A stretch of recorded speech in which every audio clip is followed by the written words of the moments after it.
Hello. I'm really pleased to have been invited to give this keynote in Bristol. It's my first ever keynote, so please bear with me if there are any issues with the technology. I've not got an earpiece and I've not got an auto cue, and I've never done this before.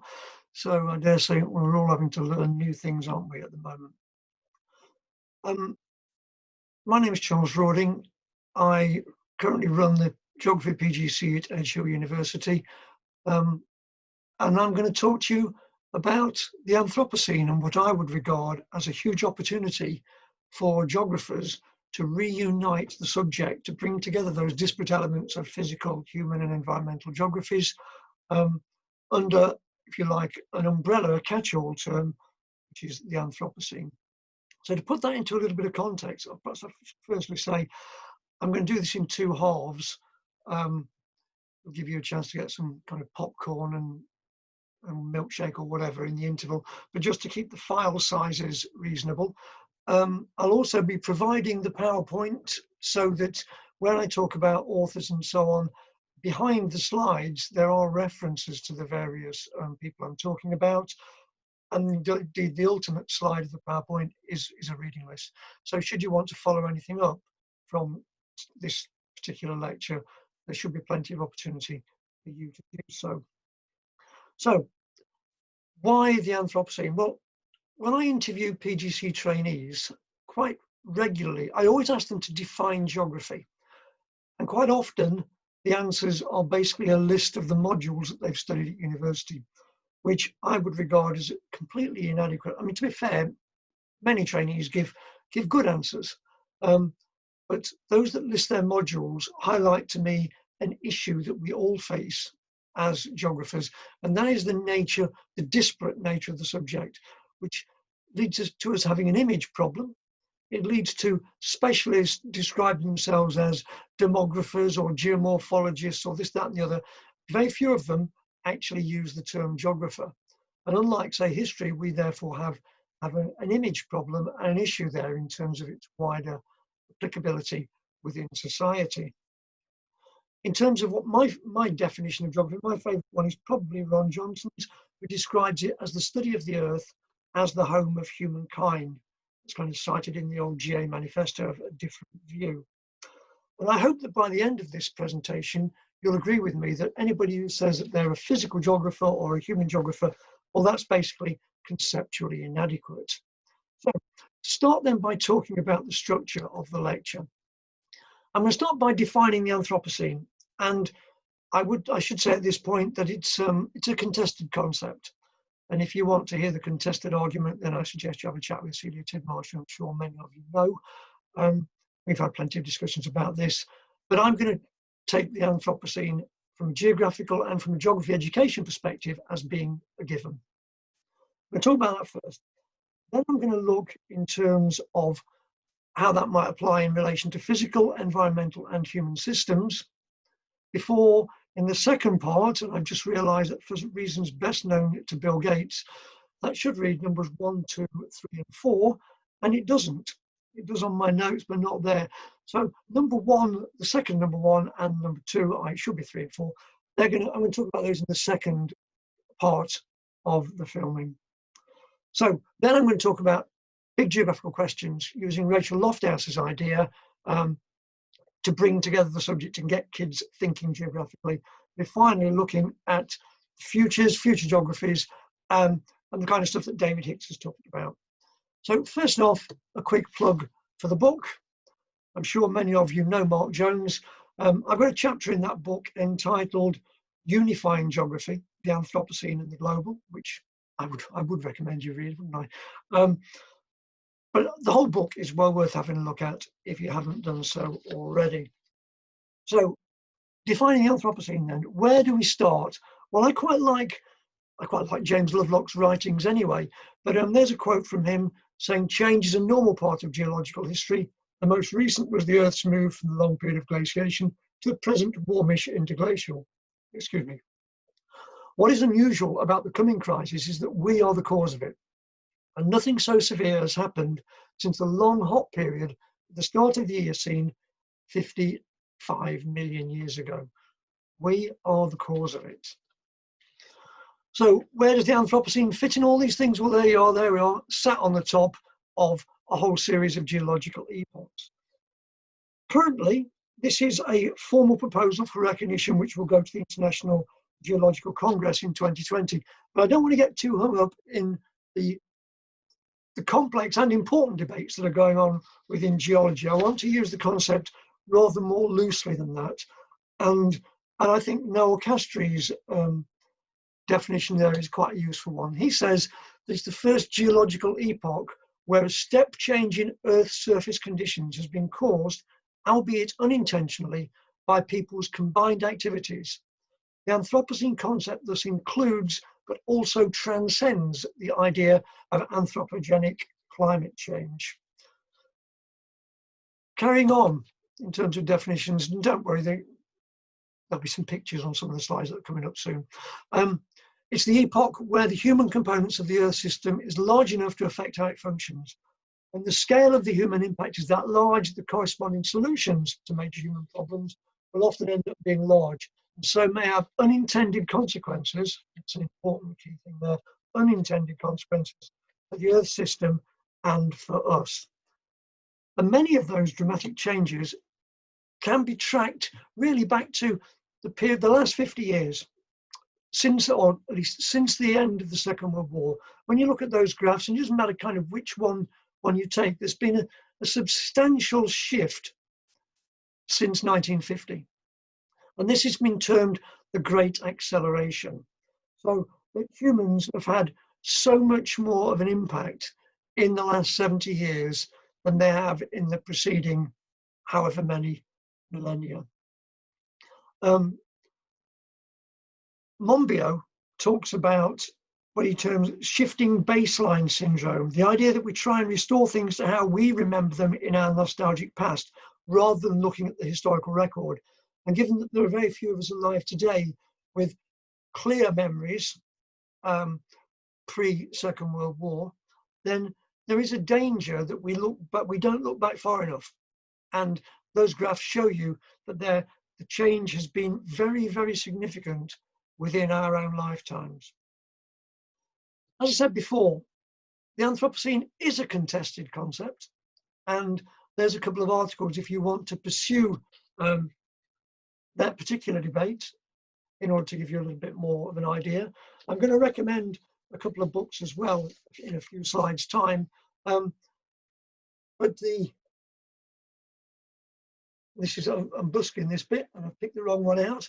The very short introductions, there's a very short introduction, Oxford University Press, very short introduction to the Anthropocene, which I would recommend if you want to do a bit of reading to get your head around the whole concept. The second thing I said I was going to look at was physical, environmental, and human systems. So if we start by looking at physical systems, humans are now having a massive impact on everything to do with the planet. Indeed, Rawding suggests that humans now move more rock and soil than all of nature's forces, water, ice, wind, landslides combined. Humans move more than physical processes. And I wonder how much we talk about human agency when we're teaching physical geographies, such as rivers, for instance. It's fairly obvious when you're looking at a picture like that, the huge holes in the ground that are created when you're digging up limestone, etc., to create cement. But overall, we sometimes perhaps underplay the role of humans on physical systems. If we then look at environmental systems, we're all familiar with that kind of map, world map, standard at school atlas material. But firstly, we should be saying that's a snapshot of the current situation. Things were different in the past. So that particular one there shows you the situation at the end of the last ice age, quite different to today, which then leads on to quite what I think is a really interesting concept. And that's the notion, do we call them biomes or do we call them anthromes, a term you may not be familiar with? An anthrome is an anthropogenic biome, which represent the global ecological patterns created by sustained direct human interactions with ecosystems. And I want to look at that in a little bit more detail now. So instead of calling them biomes, so there we go, that might be considered a biome. That's what you expect, that's what you envisage when you look at somewhere like the Amazon rainforest. But in reality, it might look like that, or look like that, or it could look like that, or indeed, there's Manaus. So, is it a biome? Is it an anthrome? Temperate forest should look like that. But in this country, certainly in eastern England, it's equally likely to look like that. Or it could look like that. George Monbiot, incidentally, refers to sheep as a white plague because of their effect on the vegetation, which, given that one of my favourite areas for walking is the Yorkshire Dales, kind of took the edge off my next 2 or 3 trips to the Yorkshire Dales, where I didn't really want to see the little lambs bouncing around in the fields as some kind of white plague. So this is temperate forest, which could also look like that. A biome or an anthrome. I think quite an interesting concept. And while we're thinking about London, maybe you should have a look at this chap. If COVID won't put you off going on the tube, he will. This chap is the London Underground mosquito. Apparently, the common house mosquito has become adapted to the London Underground. Above ground, it bites birds. Below ground, with no birds available, it bites mice, rats, and people. Unlike its surface counterpart, it doesn't need to hibernate during the winter, so it bites all year round, and it can no longer breed with its surface cousin. So a newly created habitat has helped create a new species, which somehow has managed to spread to the New York subway. Interesting thoughts. There you go, the London Underground mosquito. And that particular gem came from the book on the left there, The Human Planet, How We Created the Anthropocene, which I would highly recommend, as indeed I would recommend the one on the right, The World Without Us. There's the correct version of the Oxford University Press one that I failed to get off my bookshelf a moment ago. And then the Monbiot one that I was referring to, Ferrell. All of those recommended readings. Anyway, going back to biomes. Deserts are meant to look like this, although of course you then have to tell the kids that deserts are more often rocky than sandy, but that's what they're meant to look like. Not like that. Or worse still, like that. Biome or anthrome? An interesting point. So that's the impact, if you like, of humanity on the flora. What about on the fauna? So there's a nice little chap. How many wolves live today in Germany, the land of the Grimm brothers, Little Red Riding Hood, and the Big Bad Wolf? Answer, less than 100.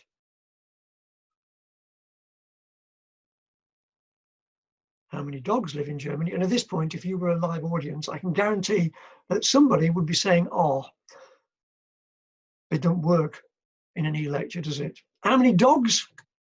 5 million.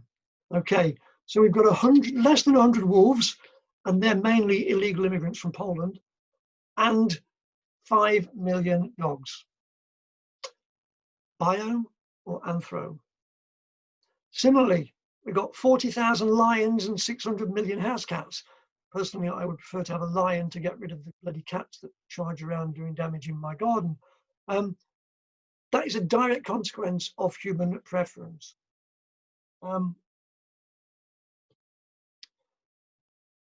With horses is an interesting one, because before the invention of the internal combustion engine, we had 3.3 million horses. They were essential for transportation. Today, that figure is under 800,000. The impact of humans. So if you want more horses, very simple. You can either get rid of your coal or eat more horse meat. At which point somebody in the audience will be also complaining, because the middle class females like to ride horses, and nobody can shout abuse at me when it's an e-lecture. So on that one, let's have a look. If we weighed all the large mammals on the planet today, just 3% of that mass is living in the wild. The rest is made up of us, about 30% of the total, with domesticated animals that would feed us the remaining 67%. We live on a human-dominated planet. Biome or anthrome? And that's even present in places like the African savanna ecosystems, where cattle now account for more than half the live weight. But without Maasai spears to protect them, they'd soon be on the dinner plates of lions and hyenas. So there's a complete change in the nature of an ecosystem as a result of human activity. Cattle produce more greenhouse gases than planes, trains, and automobiles combined. Maybe that's a reason to go vegetarian. Discuss. And indeed, if you can't face that, 96% less greenhouse gases comes from meat that's been grown in a laboratory than from conventionally produced meat. Let's have a look as well at something else in terms of human impacts. I'm going to have to read this because it gets a bit complicated. That's the Yellowstone National Park, and that's a grey wolf, which is currently in the news because Trump now wants everybody in America to have the freedom to shoot them. Then that wouldn't surprise you, because I can't imagine there'd be too many Trump supporters in a geography conference. So let's have a look at Yellowstone National Park. Grey wolves have been completely wiped out by 1926. That led to a range of negative ecological consequences. They were reintroduced in 1995. When they arrived, many of the streamsides and riversides were almost bare, closely cropped by the high population of red deer. As soon as the wolves arrived, this began to change. It was not just that they sharply reduced the number of deer, but they also altered the deer's behavior. The deer avoided the places, particularly the valleys and the gorges, where they could be caught most easily. In some places, trees quintupled in height in just 6 years, because previously they'd been cropped by browsing deer. The trees shaded the water and provided cover for fish and other animals. Bare valleys began reverting to woodland. The number of songbirds increased. The regrowth of the bankside forest also appears to have allowed populations of beavers and bisons to expand. The beavers then trigger all sorts of effect, while the returning trees have stabilized the banks of streams, reduced rates of erosion, and created greater diversity of riffles and pools. And I think in this point, the idea of a trophic cascade, where powerful direct interactions that can control entire ecosystems occurring when a trophic level in the food web is suppressed. I think that idea is useful because you put in a top predator and it has a huge impact further down the chain. So I go back to that comment. Is it a biome? Is it an anthrome?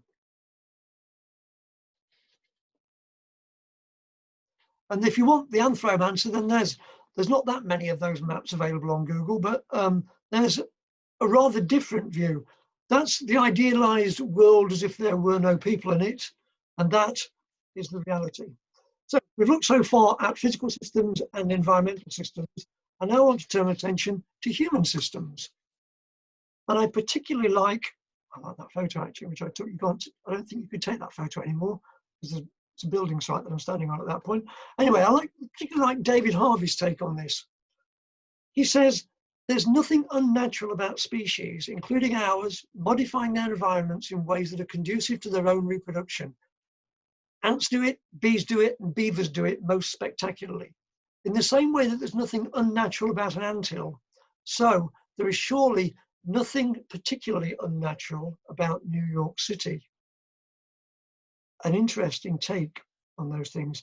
I think Harvey would probably go along with the idea as well, rather than the Anthropocene, of the Capitalocene, given that he would argue quite strongly that what we're actually looking at is a consequence of capitalism. So, having said that, is New York natural or unnatural? Is there anything natural or unnatural about places such as Blenheim Palace there, which for those of you, I'm sure some of you will know this, entirely artificial landscape, capability brown parkland, and then of course the whacking great mansion as a gift to the nation for winning a war. Let's move on. And I apologise, I suspect that my face is going to block some of these quotes off, but you will get the PowerPoint, but I'll read it anyway. The wild boar is standing 30 or 40 yards away at the bottom of a grassy bank, staring right at me. It's far bigger than I expected, maybe chest high to a man. When it trots away, it moves powerfully, smoothly, on spindly, graceful legs, twice as long as a pig's, and vanishes into the trees. We meander along the sleepy brown river. Occasionally the wind picks up, flicks a ripple along the surface. This must be what life was like 1,000 years ago, when the entire human population of the globe was roughly 250 million. There's space for everyone, time for everything. On our way down off the bridge, we spot a slender roe deer 200 yards up the road. A little farther on, we spot an elk between two bushes. He looks at us, head lifted, and strolls out of sight. Today, there are around 5,000 adult wild boars. There are 25 to 30 wolf packs, a total of maybe 180 adults. Many more lynx live here than before, along with foxes, hundreds of red deer, and thousands of roe deer and elk. Paradise of wildlife. The Garden of Eden is regenerating. So, where is that? And the answer is there. So, take away the people, and of course I would assume that we would all agree that Chernobyl was a massive disaster, and maybe some of those animals have got two heads and turn green, but it actually looks as though removing the humans has a far more beneficial impact on the environment than the detrimental impact triggered by high levels of radioactivity. And if you look at the main town, runs home to 50,000 people, that served Chernobyl, you can see it is returning to forest. And radiation doesn't appear to be such a big deal for the trees. Okay, I'm going to pause at that moment because the next thing I'm going to talk about are the big questions and look, as I said before, at Rachel's ideas on that.